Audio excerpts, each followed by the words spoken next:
Hello everyone, सभी को जय हिंद। आज जो अमेरिका के अंदर यूएस के जो प्रेसिडेंट का इलेक्शन का रिजल्ट आया उसमें ट्रंप जो है 47th प्रेसिडेंट बन गए हैं। तो उनको बहुत बहुत बधाई हो। अभी बहुत से लोगों के मन में ये सवाल है कि अगर ट्रंप बने हैं तो उसका इंडिया पे या पूरे ग्लोबली पे क्या इफेक्ट आ सकता है। मेरी जो भी एक सामान्य जानकारी है, जो मेरा व्यू है, उसके हिसाब से मैं आपको बताने की कोशिश करूंगा कि इसका क्या फायदा पड़ेगा।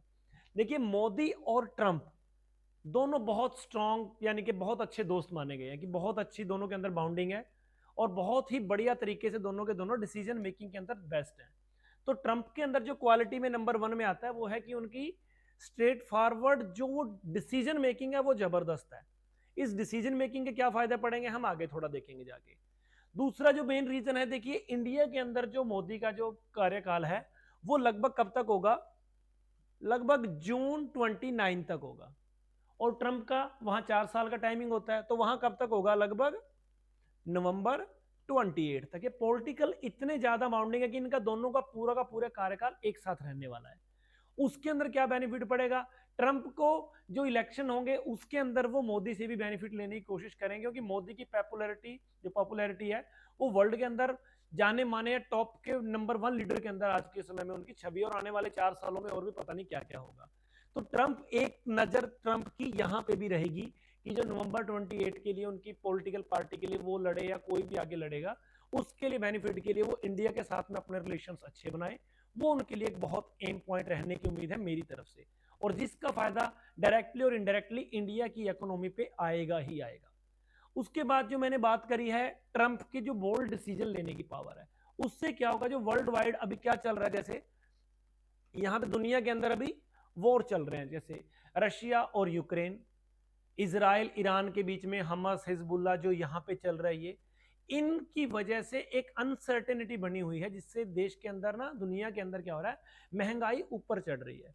कैसे, इसकी वजह से, वॉर की वजह से क्या हो पाता है कि जो क्रूड है, गोल्ड है और मेटल है, इन सभी के प्राइस बढ़ जाते हैं।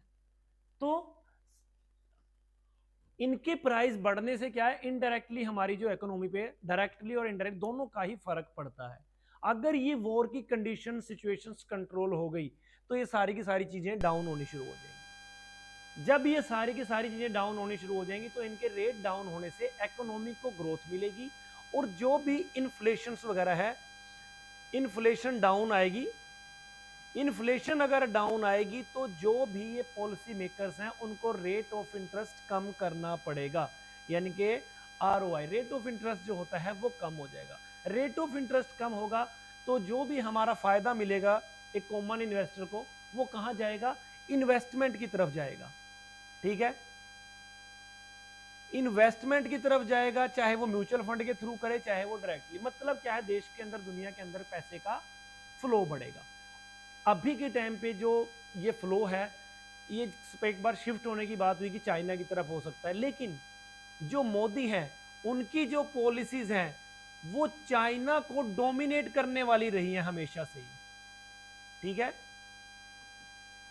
जो चाइना को वो डोमिनेट करते हैं। कैसे, जब वो पहले भी प्रेसिडेंट थे, जब भी हमने देखा कितनी बार उन्होंने लगाया कि मैं इंपोर्ट ड्यूटी बढ़ा रहा हूं बढ़ा रहा हूं, हर रोज कोई ना कोई डिसीजन उनका आता ही रहता था।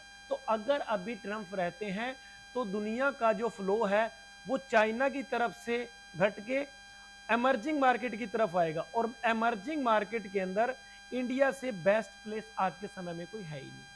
अभी जो इसकी वजह से एफ आई आईज ने कितना, लगभग 1 लाख करोड़, 1 लाख करोड़ की सेलिंग अभी नवंबर अक्टूबर के अंदर में करी है। तो उसका बेनिफिट मिलेगा कि वो पैसा अगर वापस भी आएगा और डबल लेके आएगा उस पैसे को, तो उसकी वजह से हमारी मार्केट बहुत दबा के ऊपर जाने के चांसेस बन जाएंगे। अभी होगा क्या कि बढ़ेगा क्या क्या, अमेरिका के अंदर अगर हम बात करेंगे, अमेरिका के अंदर जो दो मार्केट, नेस्डेक आईटी सेक्टर हो गया, जैसे वहां पे आईटी सेक्टर वहां पे पूरा परफॉर्म करेगा। इस आईटी सेक्टर का इंडिया की मार्केट पे डायरेक्टली, वहां का जो नेस्डेक है उसको आईटी बोलते, तो इंडिया के आईटी सेक्टर पे इसका डायरेक्ट रहेगा, क्योंकि इसके मेन जो हेडक्वार्टर है वो अमेरिका के अंदर ही है। हमारा आईटी सेक्टर बूम करेगा। देश के अंदर जब ग्रोथ बढ़ेगी तो आईटी के साथ में मेन चलेंगे बैंक। बैंकों के बिना किसी देश की ग्रोथ होनी संभव नहीं है। जब ये क्रूड ऑयल वगैरह नीचे जाएंगे तो जो भी ऑयल वगैरह वाली कंपनियां हैं ये सारी की सारी क्या करेंगी, हमें बेनिफिट देके जाएंगे। ओवरऑल सपोर्ट तो पूरी मार्केट में आएगा, बट ये सेक्टर सबसे ज्यादा अट्रैक्टिव रहने वाले हैं। ठीक है, इन्हीं चीजों को हमने ध्यान में रखना है कि ये डायरेक्टली हो या इनडायरेक्टली हो, हमारी मार्केट के ऊपर इन पे असर आएगा ही आएगा।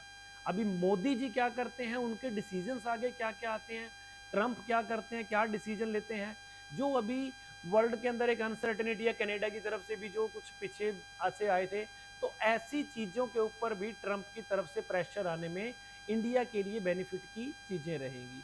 अभी ट्रंप ने ही एक पीछे बयान भी दिया था कि जो बांग्लादेश के अंदर हिंदुओं के साथ ऐसा मीन्स ये डायरेक्टली सिनेरियो दिखाता है कि ट्रंप की जो अटैचमेंट है वो इंडिया के साथ है, और इंडिया की फेवर के अंदर करना एक उनके लिए बेनिफिट भी है, और इनडायरेक्टली वो देश के साथ में हमारे के साथ में अच्छा काम करेंगे तो हमारे देश की ग्रोथ संभव है, और बहुत अच्छा इसको एक पुश मिल सकता है, और हो सकता है वीटो पावर की तरफ भी आगे जाके मोदी और ट्रंप, ये एक बहुत बड़ा कॉम्बिनेशन है अभी के लिए।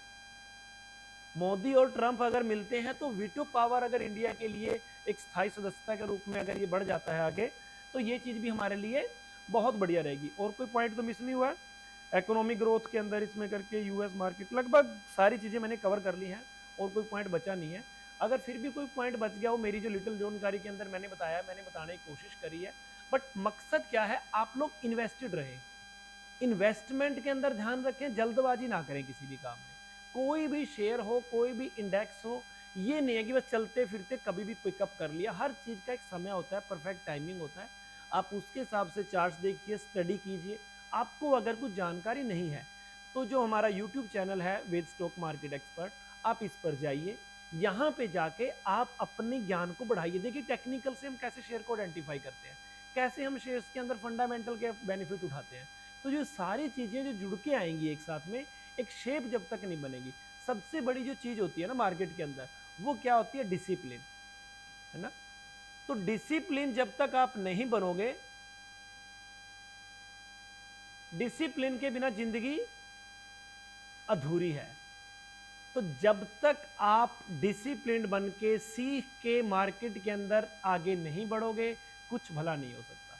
तो छोटी मोटी चीजों को दरकिनार कीजिए, अगर मेरी भी चीजें कहीं आपको अच्छी ना लगे उनको भी दरकिनार कीजिए, जो आपको अच्छी क्वालिटी मिलती है उनको उठाइए, और अपने देश की, अपने परिवार की तरक्की के अंदर सहभागी बनिए, उस तरह से आगे बढ़िए मार्केट में। अगर हमारी कोई वीडियो में कमी लगी हो आपको तो कमेंट वगैरह में भी जरूर बताइए, हम उसको इंप्रूव करने की कोशिश करेंगे। Nobody is perfect in this world. हो सकता है मैंने बहुत से पॉइंट मिस कर दिए हो, बट ये मैंने 15-20 मिनट में ही तैयारी करके मैंने थोड़ा टॉपिक बनाने की कोशिश करी है, क्योंकि आज के दिन में बहुत ज़्यादा लोग इसको सर्च कर रहे हैं कि इंडिया में इसका क्या फ़र्क पड़ेगा, इंडिया की मार्केट क्यों उठ रही है। तो ये कि मैंने मेरी जो सामान्य जानकारी है, जो लिमिटेड जानकारी है, उसके हिसाब से मैंने अपने व्यू यहाँ पे रखे हैं। बाकी आपको जैसा अच्छा लगे आप थोड़ी और भी स्टडी कीजिए कहीं से, और अपना पोर्टफोलियो अच्छे से मैनेज करके मार्केट के अंदर आगे बढ़िए। हमारे चैनल पे जुड़े रहने के धन्यवाद। अपने दोस्तों को शेयर करें, और भारत माता की जय, वंदे मातरम के साथ अपने देश को आगे बढ़ाने में हमारा सहयोग कीजिए।